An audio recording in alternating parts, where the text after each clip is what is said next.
আসসালামু আলাইকুম রহমতুল্লাহি ওবরাকাতুহু। প্রিয় দর্শক, আপনারা জানেন যে মৌলিকভাবে আমাদের 7টি বিষয়ের প্রতি ঈমান আনতে হয়।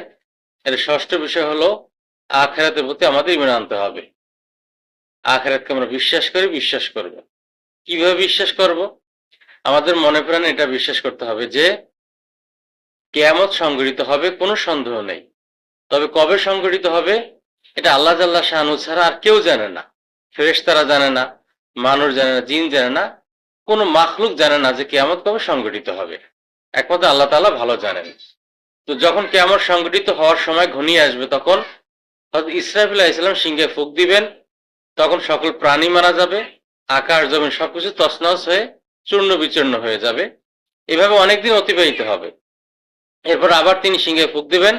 তখন মানুষ এবং জিন জাতি তারা পুনরায় জীবিত হয়ে হাসরের ময়দানে উপস্থিত হবে। সেখানে নেক আমলের এবং বদ আমলের হিসাব নিকাশ হবে। অনেকে বিনা হিসাবে জান্নাতে যাবে, অনেকে বিনা হিসাবে জাহান্নামে যাবে। যার নেকের পাল্লা ভারী হবে সে জান্নাতে যাবে, যার নেকের পাল্লা হালকা হবে সে ঈমান থাকলে একটা সময় জাহান্নামের শাস্তি ভোগ করে জান্নাতে যাবে। হিসাব নিকাশ হওয়ার পরে যার ফয়সালা যেভাবে হয়, যাদের জান্নাতের ফয়সালা তারা জান্নাতে যাবে এবং যাদের ফয়সালা জাহান্নাম তারা জাহান্নামে যাবে। তবে সে জান্নাত জাহান্নামে যাওয়ার হলো পুল সিরাত পার হতে হবে।